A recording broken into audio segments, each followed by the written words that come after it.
하나님, 이 시간 우리의 마음을 기경하여 주셔서 하나님의 말씀이 우리 가운데 잘 스며들 수 있도록 은혜 베풀어 주시고, 전하는 자 듣는 자 모두가 은혜 받는 시간 되게 하여 주옵소서. 감사드리며 살아계신 우리 주 예수 그리스도 이름으로 기도 올려드립니다. 아멘. 오늘은 에베소 1장 3절에서 14절까지 본문으로 신령한 복이라는 제목으로 여러분들과 하나님의 말씀을 함께 나누기를 원합니다. 성경 본문은 지난 주간과 다르지는 않습니다. 지난주부터 에베소서를 계속 여러분들과 함께 줄 말씀으로 나누고 있습니다. 여러분들이 이 에베소 말씀을 공부하면서 정말 하나님께서 우리에게 깨닫게 하신 비밀들을 깨닫게 알기를 원하고, 그래서 여러분의 삶에 놀라운 변화들이 이루어지기를 간절히 바랍니다. 성경에 나오는 이 에베소라는 도시는요, 그 당시에 헬라 문화의 중심지였고 또한 상업지였습니다. 또 지난주에도 말씀을 나눈 것 같이 아데미 여신을 숭배하는 전형적인 물질 중심의 도시가 에베소라는 도시였습니다. 그래서 이 에베소라는 도시의 사람들에게 복이라는 것은 풍요와 번영 그리고 쾌락, 이것이 그들에게는 너무나 자연스러운 가치였고 또한 인생의 종국적인 목표이기도 했습니다. 그렇게 본다면 2000년 전 바울이 에베소 사람들에게, 성도에게 편지를 보냈을 때 에베소의 상황과 지금 우리가 살아가는 현대 문명 속에서의 우리가 살아가는 그런 차이에 있는 상황은 그렇게 다를 바가 없다는 거죠. 그때의 복이 또 풍요와 번영과 쾌락이었고, 지금 우리가 살아가는 이 시대의 사람들의 궁극적인 목적도 소위 말하는 풍요와 번영과 쾌락이라는 거죠. 다를 바가 별로 없다는 겁니다. 성경에 보니까요, 성경은 하늘에 속한 신령한 복을 우리에게 주셨다라고 말하고 있습니다. 그러면 그 복이 무엇일까? 우리가 하나님을 믿는다니까 그 하나님께서 우리에게 주신 신령한 복이 무엇인지는 제대로 알아야지만이 우리가 믿는 자로서 살아갈 수 있지 않을까 생각해 봅니다. 그리고 또한 우리가 늘 하나님 앞에 복을 간구하는데, 그러면 그 복이 어떠한 복인지 우리가 좀 제대로 알아야 하지 않겠습니까? 그런데 많은 사람들이, 교회 안에 있는 분들도 복이라고 하면 정확하게 그 복이 무엇인지를 잘 모른다는 데 있습니다. 그리고 또 성경이 말하는 복에 대해서 너무나 막연하게 생각한다는 데 있습니다. 세상 사람들이 말하는 복, 그리고 교회 안에 있는 교인들이 말하는 복, 이 복이 여러분들 생각하기에 어떻습니까? 이 복이 같습니까? 다릅니까? 세상이 말하는 복과 교회 안에 있는 교인들이 말하는 복이 같을까요? 다를까요? 사실 그렇게 다르지 않다는 데 있죠. 여러분들은 언제 행복하다고 느끼세요? 여러분은 언제 복받았다고 생각합니까? 우리가 복받았다고 생각하고 행복할 때는 언제냐 하면은 풍요롭고 번영을 누리고 쾌락을 느끼고 즐거움을 느낄 때 우리는 복받았다고 하죠. 교회 밖이나 교회 안이나 그 차이가 없다는 거죠. 교회 안에 복받은 사람이라고 하면 우리 교회 장로님 복받았어요. 근데 그 장로님 보면은요, 돈도 많고 사회적으로도 명예도 있고 또 굉장히 인격적으로도 훌륭하고 남들에게도 잘 베풀고, 이런 사람을 하나님의 복받은 사람이라고 이야기할 때가 많다는 거죠. 그래서 이 교인이나 비교인이나 복에 대한 정의는 그렇게 다르지 않다는 거죠. 교인은 하나님을 통해서 풍요와 번영과 쾌락을 얻은 자, 그렇게 받은 자를 그렇게 되기를 원하고요. 그런 걸 복이라고 생각하고, 비교인들은 하나님이 없어도 풍요와 번영과 쾌락, 그것을 누리기를 원한다는 거죠. 이 복이라는 것이 교회 안이나 밖이나 모든 사람들이 그 정의는 다르지 않다는 겁니다. 풍요와 번영과 쾌락. 하지만 교회 안에 있는 사람은 하나님을 통해서 받겠다는 거고, 교회 밖에 있는 사람은 하나님 없이 받겠다는 거죠. 그래서 교회 안에 있으나 교회 밖에 있으나 복을 성취하는 방법은 다르는지 몰라도 복의 정의는 똑같다는 데 있습니다. 저희 교회 교인 중에서 물론 예전에 계셨던 분입니다. 신앙생활을 하시는 분이 있었는데요. 그분은 이제 이곳에서 여러 가지 어려운 상황 속에서도 하나님을 착실하게 한번 믿어보겠다고 결심하고 그렇게 신앙생활 하는 분이 계셨습니다. 그래서 늘 마음이 가고 좀 도와드리고 싶고 어떻게 하면 신앙이 잘 자랄까 그런 마음이 늘 있었습니다. 근데 어느 날 제가 그분의 이제 SNS 상태 메시지를 보니까요. 그 메시지 문구가 이렇게 적혀 있더라고요. 꽃길만 가자. 이렇게 적혀 있는 거예요. 그래서 제가 그걸 보면서 마음 한편으로는 어떤 마음이 들었냐 하면은 원하면 충분히 느낄 수 있겠는데 아직까지 하나님을 잘 모르는구나 라는 그런 생각을 했습니다. 왜냐하면 신앙의 궁극적인 목적이 꽃길을 가는 거거든요. 하나님 잘 믿어서 평탄한 길, 은혜의 길, 꽃길. 그렇기 때문에 제가 그런 마음이 들었죠. 교인들의 기도 제목을 들어보면요, 거의 대부분의 사람들의 기도 제목이 그렇습니다. 꽃길, 평탄한 길, 필요가 잘 채워지는 것, 형편이 나아지고 문제가 해결되는 것. 사실 세상의 사람들과 교회 안에 있는 사람들의 복이 전혀 차이가 없다는 거죠. 다를 바가 없다는 겁니다. 통장에 잔고가 넉넉하고 명예가 있고 권세가 있고 건강하고 자녀들이 잘 되고 이것이 우리가 생각하는 복이라는 거죠. 모든 완벽한 조건을 갖추는 것. 이것이 우리가 예수 믿는 궁극적인 복이라고 생각하는 때가 많다는 겁니다. 하지만 사랑하는 성도 여러분, 성경에서 말하는 복은 그것을 말하지 않는다는 데 있습니다. 우리가 소원하는 바를 성취하는 것을 복이라고 하지 않는다는 거죠. 성경은 우리에게 그것을 복이라고 하지 않고요, 다른 이야기를 합니다. 그 복이 무엇일까요? 먼저 그 복을 여러분들 한번 생각해 보시기 바랍니다. 제가 그 복에 대해서 계속 이야기를 나누기를 원합니다. 그 전에 먼저 여러분 한번 생각해 보십시오. 세상에서 원하는 복의 정이 잘 되고 통장에 돈이 좀 넉넉하게 있으면 괜히 마음이 편안하잖아요. 막 위로가 되고 어려움이 있어도 담대해지고 그렇지 않습니까? 근데 이런 복을 사모하고 정말 기도하고 이렇게 하는데 여러분 실상 그렇게 복을 받았다는 사람들이 행복할까요? 여러분 주변에 여러분들이 생각하는 그 복에 대한 이미 성취한 사람들, 그 사람들이 행복합니까? 사실 그렇지는 않는 것 같거든요.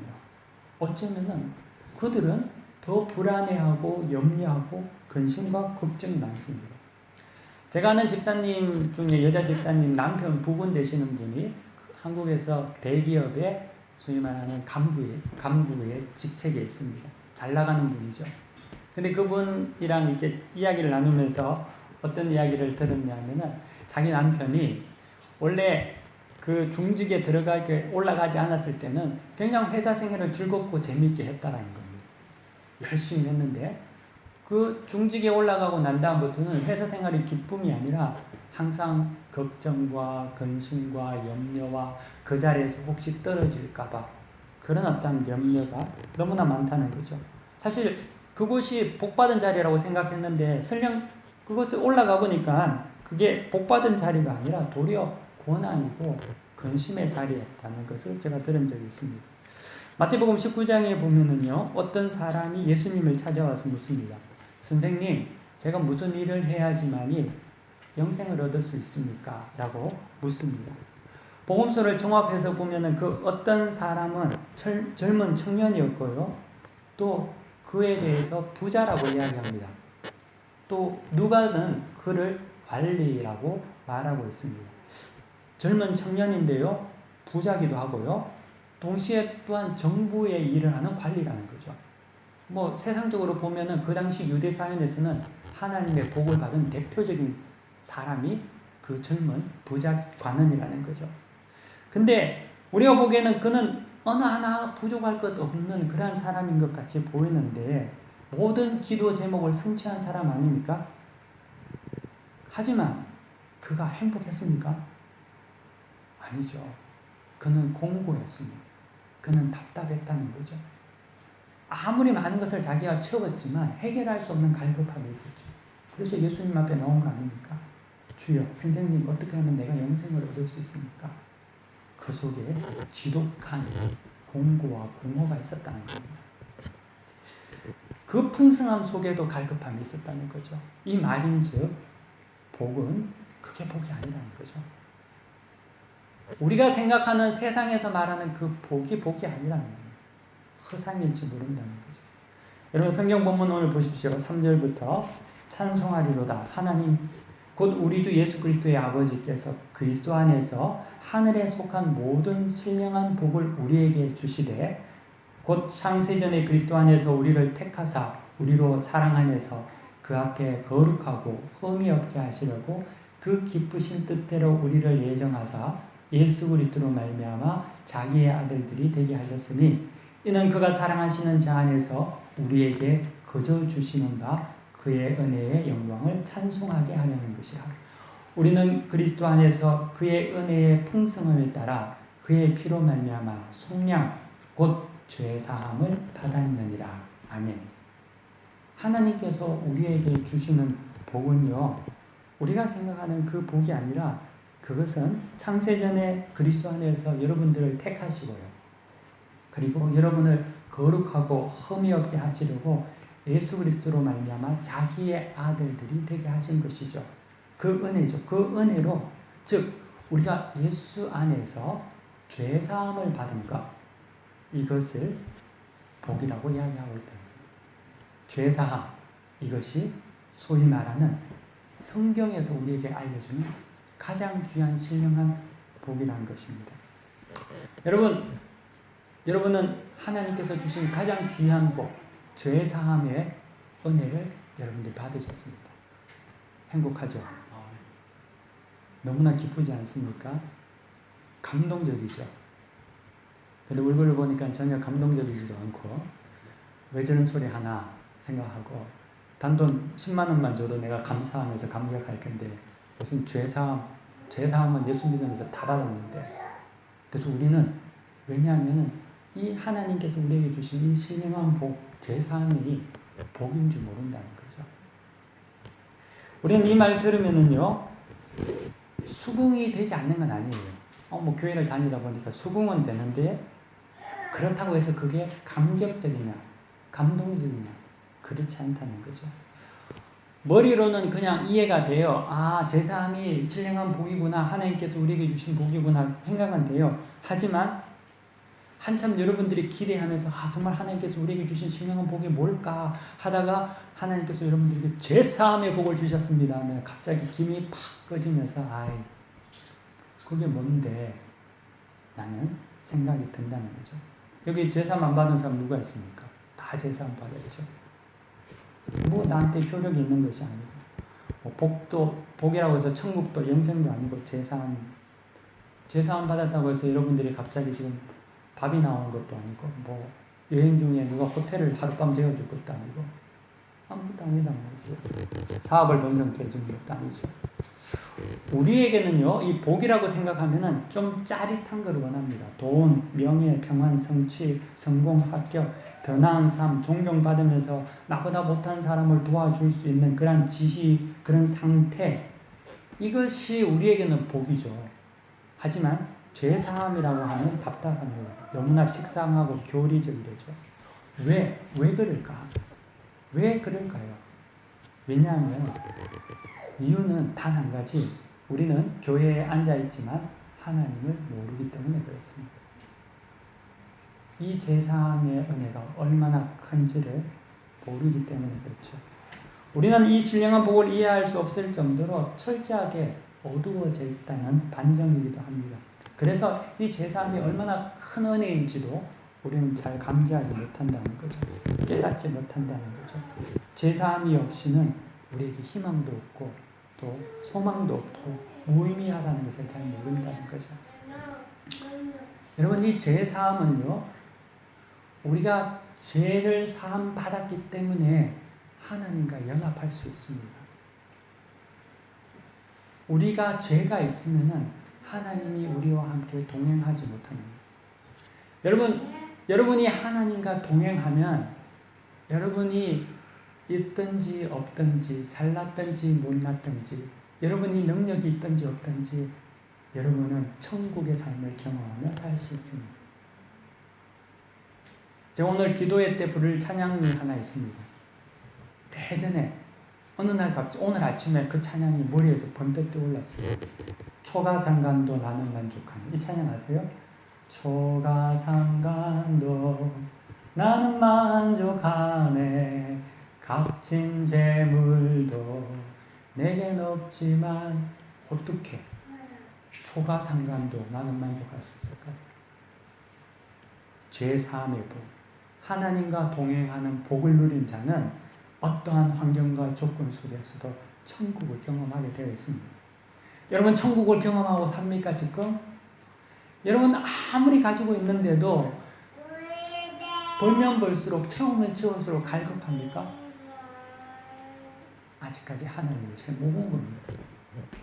여러분 주님과 동행할 때 우리 하나님께서 우리에게 주신 그 놀라운 기쁨과 감격, 그것이 하나님께서 우리에게 주신 놀라운 은혜라는 거죠. 그 은혜로 말미암아 세상을 능히 이기기도 않습니다. 좌절하지 않는다는 거죠. 이 죄사함의 복, 신령한 복을 예수 그리스도 안에서 주님께서 우리를 위해 대신 죽으심으로 말미암아 우리에게 허락해 주셨다는 거죠. 이 죄사함의 복을 우리는 잘 모르죠. 왜냐하면 하나님과 함께 있는 게 우리는 불편하거든요. 막 감시당하는 것 같거든요. 하나님 나와 함께 해주십소서 하면 그게 괜히 부담이 된다는 거죠. 왜냐하면 딴 짓도 좀 해야 되는데, 엄밀한 곳에서 나쁜 짓도 좀 해야 되는데 하나님이 나와 함께 계시면 다 들통날 것 같아서 우리는 하나님에 대해서 기뻐하기보다는 하나님을 거부하고 있다.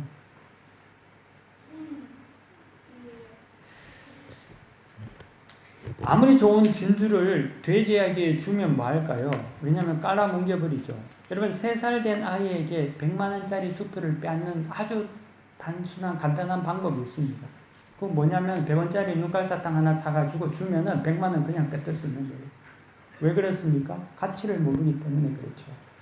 영적인 눈이 뜨이지 않으면 우리에게도 죄사함의 복이 얼마나 큰지 모른다는 거죠.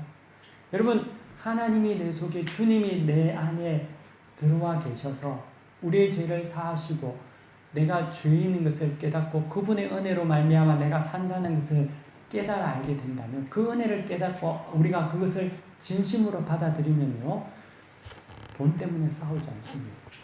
마음 상해서 불쾌하면서 덤벼들지 않는다. 왜냐하면 나 같은 죄인도 하나님께서 사랑해 주셔서 태초에 창세전에 우리를 택해서, 여러분을 택하시고 영원한 생명을 주시기 위해서 그 아들 독생자 예수 그리스도를 죽기까지 하시면서 여러분을 양자 삼으셨다는 거 아닙니까? 이 은혜, 그 하나님께서 우리를 그렇게 사랑하시는데 우리가 뭐 오토바이를 타고 다니면, 자전거를 타고 다니면 무슨 상관이 있습니까? 하나님이 나를 사랑하신다는데 그 은혜가 우리 가운데 있다는 거예요. 이것이 우리에게 허락하신 죄사함의 복이라는 거죠. 2007년 2월 달에 제가 갑자기 급성 크론병 진단을 받고 응급실에서 수술을 받았습니다. 그래서 그곳에서 장기의 일부를 잘라냈습니다. 저에게는 어떻게 본다면 한번 하나님 앞에서 새로운 제 자신을 돌이켜보는, 거듭나는 그러한 기회가 되었습니다. 그래서 저는 이제 바다에 가든지 뭐 수영을 가든지 목욕탕을 가든지 옷을 벗으면 배에 흉터가 있습니다. 수술자로. 그래서 그것이 저에게 하나님께서 주신 인생의 내 자신을 잘라내는, 부숴버리는 그런 제 인생의 중요한 하나의 어떤 흔적이라고 저는 믿습니다. 근데 제가 그곳에 병원에 있는 동안요, 제가 있던 병동이 소화기 내과였는데 저와 비슷한 중환자들을 많이 봤습니다. 하루는 병실을 지나다가요, 제 병실 근처에 있는 어떤 병실을 지나게 되었는데 어떤 환자를 봤습니다. 근데 이 환자가 그냥 침상에 그냥 앉아가지고 힘없이 이렇게 축 처져서 앉아 있는데 보니까 피골이 상접하다는 말이 정확하게 맞아 떨어질 정도로 피부하고 뼈밖에 없는 거예요. 그냥 보기에 얼마 안 되면 죽겠다라는 생각이 들었습니다. 근데 그분이 환자복을 입혀놨는데 그 환자복이 저에게 어떻게 느껴졌냐 하면은 그냥 겨울에 마른 나뭇가지에 비닐봉지 붙어 있는 거 있죠. 이렇게 펄펄 날리는 것이 그렇게 느껴졌습니다. 여러분, 죽은 송장을 BMW에 싣고 다니는 거 봤습니까? 여러분, 럭셔리 호텔에 죽은 송장을 눕혀놓은 거 봤습니까? 아무리 맛있는 산의 진미도 시체 옆에 두지 않지 않습니까? 누가 송장에게 좋은 롤렉스 시계 채우고 금팔찌하고 금목걸이 다야반지 끼우고 하겠습니까? 송장은 송장이죠. 시체일 뿐이죠. 근데 우리가 그렇게 원하는 복의 실체가 그렇다는 거죠. 생명이 없는데 죄사함의 은혜가 없으면 다 죽었는데 다 시체인데 그 위에 뭔가를 채우려고 끼우려고 붙이려고 한다는 거죠. 그래서 우리가 그렇게 원하는 복을 아무리 누려도 공부하고 갈급하고 애탈 수밖에 없는 이유가 그 안에 생명이 없기 때문에 그렇죠. 시체에 붙여놔봤자 향기가 나타나는 게 아니라 썩은 냄새만 나타나는 건 아닙니까? 왜 벌면 벌수록 채우면 채울수록 왜 공부합니까? 여러분 여기 여행 다니시는 분들도 여행 중에 계신 분들도 있고 하신데 또 좋은 곳에 크로아티아의 아름다운 경치 보며 하나님을 찬양하고 그런 은혜의 시간들이 좀 있습니다. 하지만 또 한편으로는 한국에서 너무 공부하고 힘들고 정말 살기 위해서 또 여행 나오신 분들도 있거든요. 근데 아무리 좋은 곳을 본다 하더라도 그 안에 예수 그리스도의 생명의 영이 없으면은 보고 돌아가면 똑같은 거죠. 장소의 문제가 아니에요. 내 속에 생명의 역사가 있느냐, 죄사함의 은혜를 우리가 온전히 받았느냐에 따라서 다르다는 거죠. 생명이 있는 자, 죄사함의 복을 아는 자는 하나님이 부르신 사명으로 살 수 있습니다. 마다가스카르에 가면은요, 이재원 선교사라는 분이 있습니다. 그는 고대 의대를 졸업하고 연대 의대 대학원을 졸업한 사람입니다. 그리고 외과 전문의입니다. 현재 아프리카 마다가스카르의 의료 선교사로 사역을 하고 있는데요. 여러분도 뭐 잘 아실 거라고 생각하는데 울지마 편지라는 다큐멘터리 아시죠? 가톨릭 신부인 이태석 신부를 기념해서 만든 다큐멘터리죠. 근데 이 분이 고인이 되신 후에 이제 이태석 상이라고 해서 오지에서 사람들을 도우고 섬겼던 사람들에게 상을 주는 그런 어떤 이태석 상이라는 게 있습니다. 근데 제1회 이태석 상의 수상자가 마다가스카르에 있는 이재훈 선교사라는 분입니다. 그는 마다가스카르의 사람들에게 무당이라고 불립니다. 왜냐하면 그곳은 무당이 사람을 치료하거든요. 병원에 가서 치료하는 게 아니라 무당이 사람을 병을 고치기 때문에 병 잘 고치는 용한 무당이 이재훈 선교사라는 거죠. 그는 이제 외국인으로서 그곳에 무당이 되어서 의료 봉사를 하고 사람을 살리는데요. 사실 그 정도의 학력이고 실력이면은 그 아프리카 마다가스카르에 있는 게 아니라 서울 강남에 있어야 되겠죠. 하지만 그는 그렇게 편안하게 살지 않고 마다가스카르에 있죠. 그에게 아들 셋이 있습니다. 근데 그 아들이 가끔 한국에 나온다고 해요. 한국에 나와서 아빠 친구들 집에도 가보고 아빠 친구들 직장에도 가본다고 합니다. 대형 병원에 가죠. 가서 보면은 집도 너무 어리어리하고 병원도 정말 럭셔리하고 이렇게 해서 돌아와서 아빠한테 하는 말이 아빠도 한국 가서 돈 좀 벌어 와 라고 이야기를 한다는 거예요.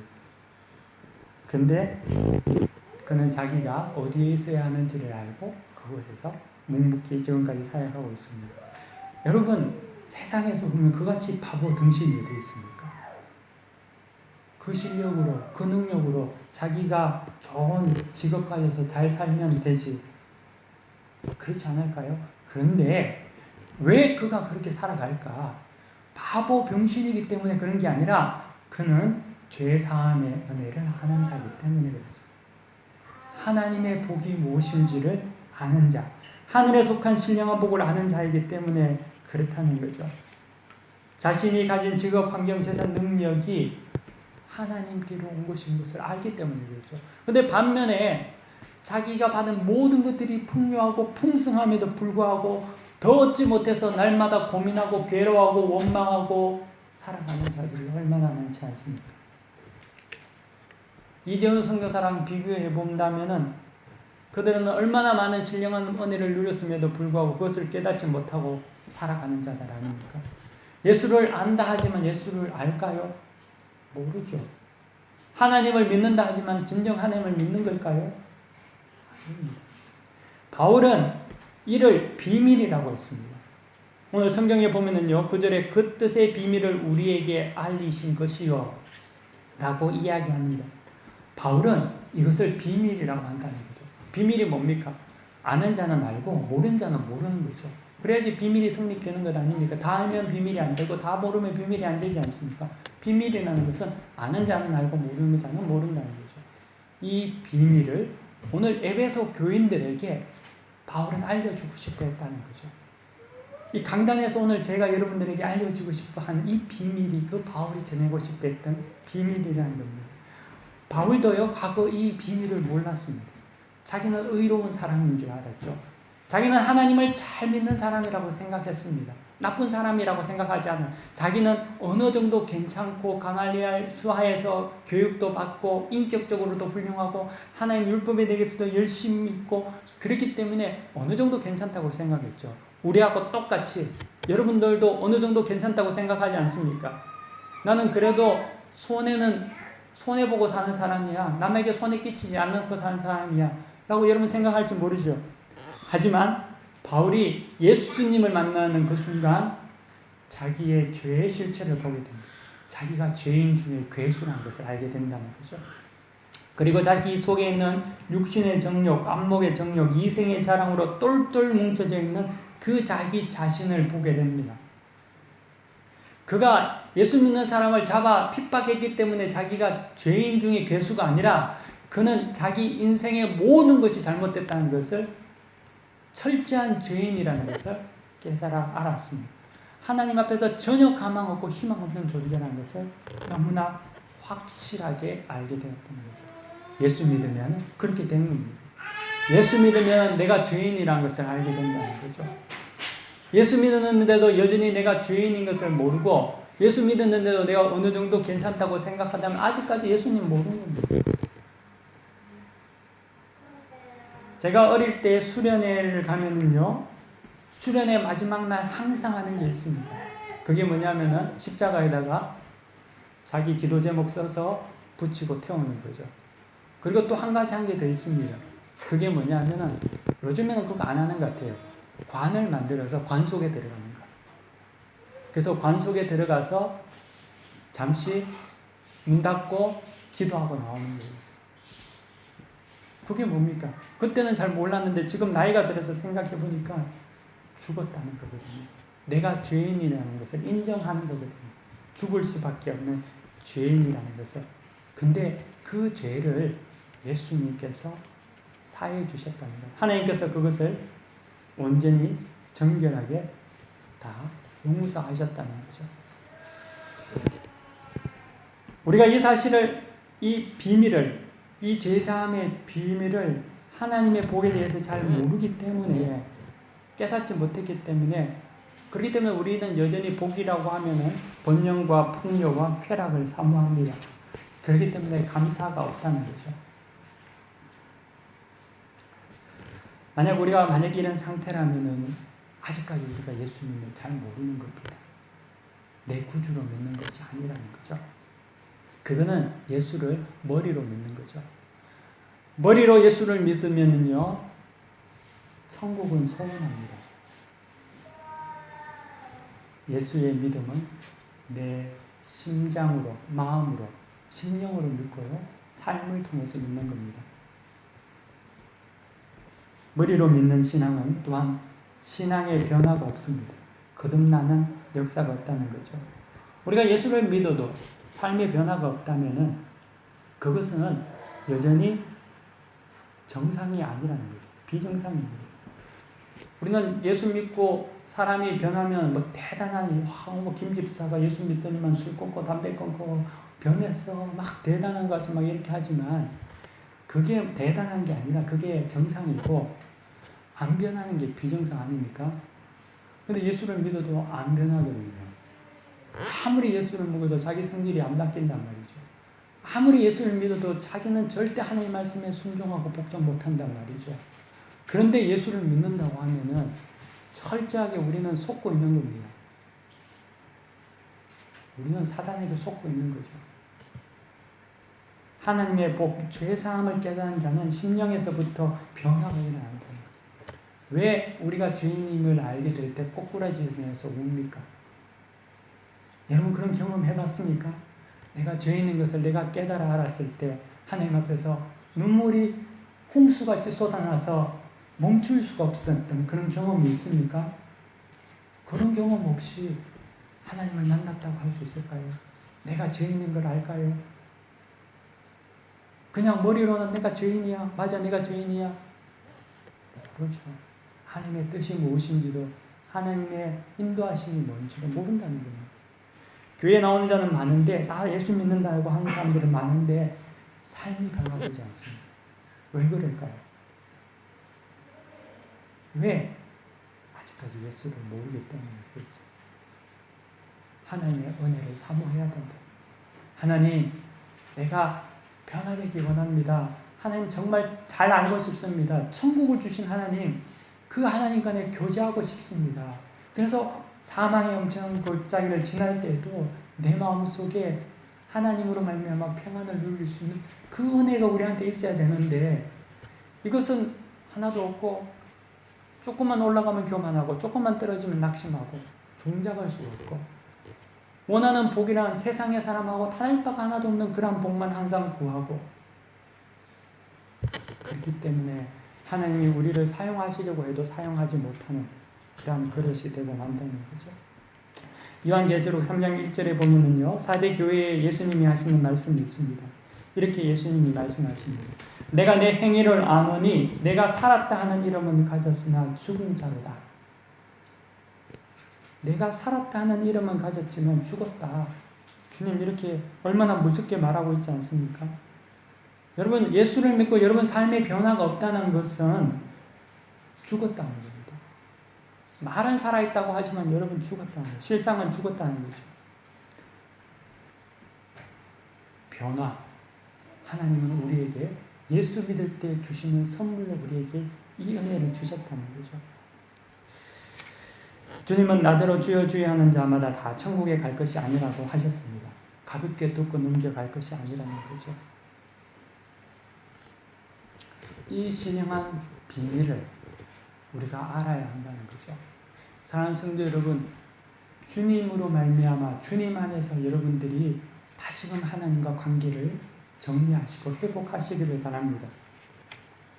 그래서 정말 내 삶 속에 예수를 믿는데 평안이 없고 예수를 믿는데 기쁨이 없고 예수를 믿는데 감사가 없다면은 지금 이제 심각한 문제가 있는 겁니다. 바울은 이를 위해서 이렇게 모든 지혜와 총명을 우리에게 넘치게 하사 그 뜻을 비밀을 우리에게 하나님께서 알려주시기를 기도하고 있습니다. 또 예수님께서는 마태복음에 보니까요 이렇게 기도하셨습니다. 아버지여 이것을 지혜롭고 슬기로운 자들에게는 숨기시고 어린아이들에게 나타내심을 감사하나이다. 여러분들이 어린아이와 같은 마음으로 이 말을 믿음으로 받고 결단하고 기도하면은 여러분 속에 새로운 변화의 역사가 일어납니다. 그렇지 않고 이것을 슬기롭고 세상에 말하는 지혜롭고 교만하면 다 의미 없는 것이 되고 만다는 거죠. 그러므로 우리의 마음이 돌짝밭이 되지 않도록 가시덤불이 되지 않도록 늘 기영하고 성령을 의지해서 말씀과 기도로 주님을 향하여서 우리 자신이 온전히 바라보고 있어야 된다는 거죠. 제가 말씀을 준비하면서 저를 말씀 속에서 돌이켜 봤는데요. 제가 강단에서 말씀을 선포하지만 제가 그러면 완벽하게 해서 그러냐?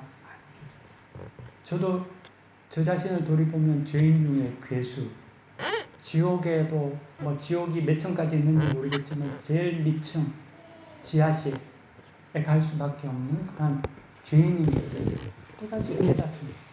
내 속에 있는 성질, 내 속에 있는 교만, 내 속에 있는 모든 것들, 하나님을 믿는다 하지만 여전히 그 속에 있는 모든 소위 말하는 육신의 정력, 안목의 정력, 이생의 자랑으로 똘똘 뭉쳐있는 나 자신을 보게 되었다는 거죠. 그러면서 마음이 참 하나님 앞에 부끄러웠습니다. 하지만 하나님께서는 이런 나를 위해서 창세전부터 우리를 예정하셨다고 하지 않습니까? 여러분, 이 사실을 다시 우리가 붙잡아야 된다는 거죠. 왜 하나님은 우리에게 이 신령한 복, 죄사함의 복을 주셨을까요?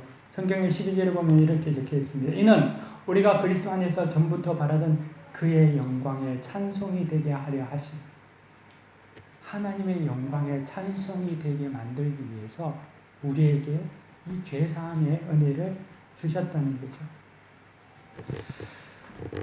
우리가 받은 복을 알고 그 하나님의 뜻을 알면은 우리의 삶이 달라진다는 거죠. 하나님의 영광의 찬송이 우리의 목적이라는데 우리가 삶이 변화되지 않겠습니까? 내가 억지로 변화되려고 하는 것이 아니라 변화되어지고 싶은 은혜가 우리 가운데 있는 거죠. 예수님을 믿으라고 해서 믿는 게 아니라 믿어지는 거고요. 사랑해라고 해서 사랑해지는 게 아니라 사랑할 수밖에 없는 그런 게 되지 않습니까? 연애하는데 저 여자 내가 사랑해야지 해서 사랑해지는 게 아니라 첫눈에 반하는 거 아니에요. 가만히 놔둬도 성령의 은혜가 이런 거죠. 그래서 우리가 하나님 앞에 겸허히 우리 자신을 하나님께 내어드리고 하나님 앞에 우리의 마음을 드리면 예수님을 바라보며 그 성경이 우리에게 가르치신 비밀을 우리가 마음속에 온전히 새기게 된다면 성령께서 우리 가운데 역사하시고요. 그때부터 우리의 삶이 달라지게 될 줄 믿습니다. 존 뉴턴이라는 사람이 있습니다. 우리가 잘 아는 나 같은 죄인 살리신 주은의 놀라워 찬양을 작곡한 분인데요. 작사한 분인데 이 사람은 원래 노예 상인이었습니다. 악랄하고 악독한 인생이었죠. 하지만 그 또한 주님을 만난 이후에 죄사함의 비밀을 깨달은 난 이후에 새로운 삶을 살고 이 곡을 만들었죠. 이 곡이 얼마나 많은 사람들에게 큰 영적인 영향력을 끼치지 않았습니까? 꼭 그런 어떤 극적인 변화, 해심이 아니더라도 우리가 있는 자리에서 여러분들이 겸손히 묵묵히 하나님의 은혜를 온전히 깨닫고 그 비밀을 소유하며 살아가는 자들이 되기를 바랍니다. 주님은 여러분들을 위해서 죄를 사해 주셨습니다. 죄를 사해 주셨다는 것은 이제는 여러분이 하나님과 함께 연합했다는 거고 하나님이 여러분 속에서 이제는 성령을 통하여서 새로운 삶, 변화의 삶을 살기를 원하신다는 거죠. 하나님께 여러분을 맡기십시오. 두려워하지 말고 맡기십시오. 그러면 하나님의 복이 여러분 가운데 반드시 임할 줄 믿습니다. 함께 기도하겠습니다.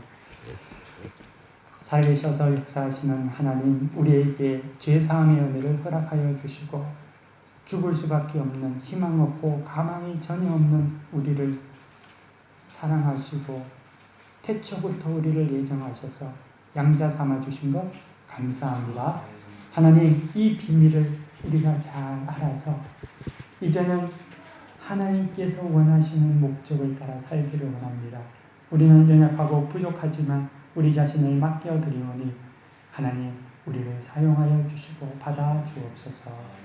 모든 것을 주님께 의탁드리며 마음 결단한 모든 자들 가운데 성령께서 역사하여 주옵소서. 예수 그리스도 이름으로 간절히 기도 올려드립니다. 아멘. 함께 자리에서 일어나셔서 배 찬송 305장 찬송 부르시겠습니다.